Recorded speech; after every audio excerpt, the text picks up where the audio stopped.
تو حضرات محترم کافی آپ سے باتیں ہو گئیں، اب میں ذرا خلاصے کی طرف چلتا ہوں کہ جو ہمارا مسلم فیملی لا آرڈیننس 1961 ہے، اس کا خلاصہ کیا ہے کہ اگر بندہ دوسری شادی کرنا چاہے یا تیسری چوتھی کرنا چاہے تو پہلی بیوی سے اجازت لے گا، مصالحتی کمیٹی اجازت دے گی، پھر وہ تحریری درخواست کے اندر اپنی وجوہات ماشاءاللہ بیان کرے گا کہ میری یہ مجبوریاں ہیں تو میں نے شادی کرنی ہے، ٹھیک ہے، تو تب جا کے مصالحتی کمیٹی اجازت دے گی تو وہ شادی کر سکے گا۔ اگر وہ قانون کی وائلیشن کرے گا تو اس کو 1 سال قید کی سزا اور 5 لاکھ تک اس کے لیے جرمانہ ہو سکتا ہے۔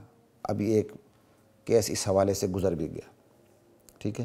یہ ہمارے اسلامی مملکت کے اندر غیر اسلامی قانون کا خلاصہ ہے، جبکہ اس کے بارے میں شریعت کیا کہتی ہے؟ شریعت کہتی ہے 2 کرو، 3 کرو، 4 کرو، کسی بیوی شیوی سے اجازت لینے کی کوئی ضرورت نہیں۔ کیوں؟ اجازت اللہ نے دی ہے، اللہ کے رسول کے عمل سے ثابت ہے، صحابہ کے عمل سے ثابت ہے، حدیث کے اسلوب سے ثابت ہے، کوئی اجازت کی ضرورت نہیں ہے۔ شریعت کا مزاج یہ ہے، لا الہ الا اللہ فانکحوا ما طاب لکم من النساء مثنی وثلاث ورباع۔ اب تک جو آپ سن چکے ہیں اس کا خلاصہ یہی ہے شرعی حوالے سے۔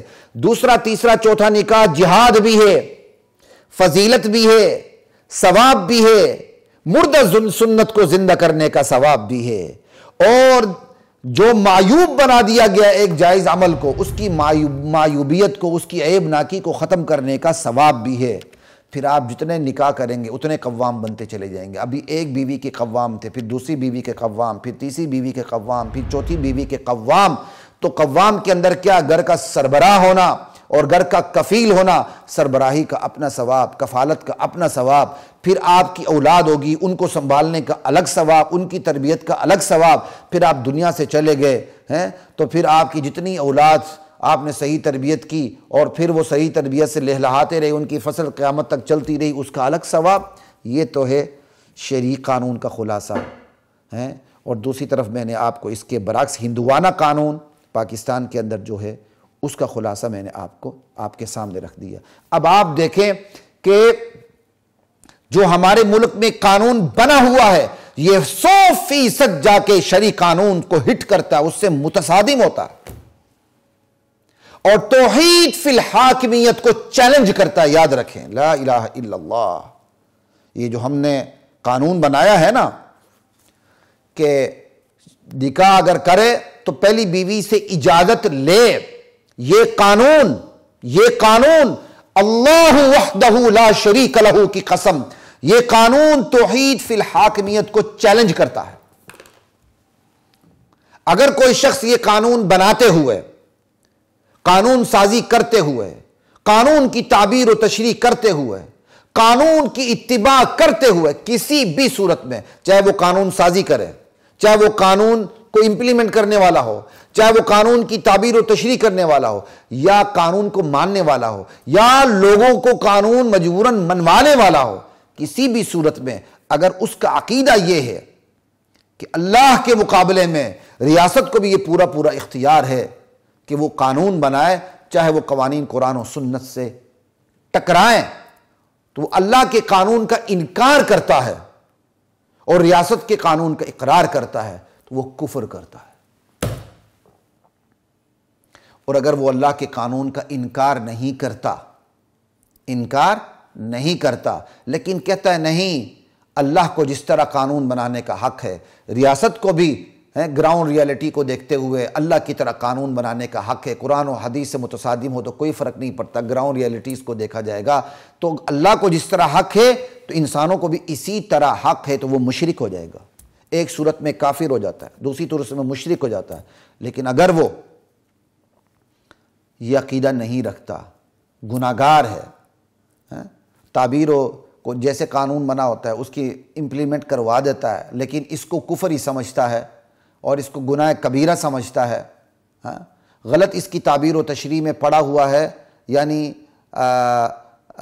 جو قانون بنا ہوا اس کو امپلیمنٹ کروا دیتا ہے لیکن یہ عقیدہ نہیں رکھتا، تو اسے فاسق تو کہا جائے گا، ظالم تو کہا جائے گا، لیکن کافر نہیں کہا جائے گا۔ بہرحال توحید فی الحاکمیت چیلنج ہو جاتی ہے۔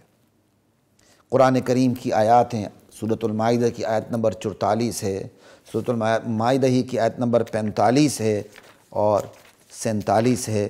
یہ آپ کو آیت پڑھ دیتا ہوں کہ بندہ ہل کے رہ جاتا ہے، خدا کو اپنی توحید کتنی عزیز ہے، خدا کو اپنی توحید فی الحاکمیت کتنی عزیز ہے۔ آج ہم توحید کے مختلف پہلو یاد رکھتے ہیں، توحید فی العبادت کو بھی یاد رکھ لیتے ہیں کئی دفعہ، توحید فی الحاکمیت کو یاد نہیں رکھتے۔ توحید حاکمیت یعنی توحید جس کا تعلق خدا کی حاکمیت سے ہے، ہم اسے بھول بیٹھے ہیں۔ ان الحکم الا للہ، حکم دینے کا حق صرف ایک اللہ کو ہے۔ الا لہ الخلق والامر، لوگوں یاد رکھو خلقت اللہ کی ہے، مخلوق اللہ کی ہے، تو مخلوق پر حکم چلانے کا حق بھی صرف اور صرف اور صرف اور صرف ایک اللہ لا یزال کو حاصل۔ لا الہ الا اللہ۔ یہ دونوں آیات بھی جو میں نے پڑھی ہیں وہ قرآن کریم کی، 3 مسلسل آیات قرآن کریم کی آپ کے سامنے رکھ دیتا ہوں، بندہ ہل کے رہ جاتا ہے۔ سورۃ المائدہ ہے اور آیت نمبر 44 ہے، وَمَن لَّمْ يَحْكُم بِمَا أَنزَلَ اللَّهُ، 44 ہے، وَمَن لَّمْ يَحْكُم بِمَا أَنزَلَ اللَّهُ فَأُولَٰئِكَ هُمُ الْكَافِرُونَ، جو ما انزل اللہ کے مطابق فیصلہ نہیں کرتا، یعنی اللہ نے جو حکم اتارا ہے، جو احکامات اتارے ان کے مطابق فیصلہ نہیں کرتا، جو تعلیمات اتاری ان کے مطابق فیصلہ نہیں کرتا، جو نہیں کرتے وہ کافر ہیں۔ ایک آیت۔ دوسری آیت 45 ہے، جو اللہ نے جو کچھ اتارا ہے اوپر سے ان کے مطابق جو فیصلہ نہیں کرتے وہ ظالم ہیں۔ وَمَن لَّمْ يَحْكُم بِمَا أَنزَلَ اللَّهُ فَأُولَٰئِكَ هُمُ الظَّالِمُونَ۔ اور تیسری آیت 47 ہے، وَمَن لَّمْ يَحْكُم بِمَا أَنزَلَ اللَّهُ فَأُولَٰئِكَ هُمُ الْفَاسِقُونَ۔ ما انزل اللہ، جو کچھ اللہ نے اوپر سے تعلیمات اتاری ہیں، جو دستور اتارا ہے، جو اس کے مطابق فیصلے نہیں کرتے وہ فاسق ہیں۔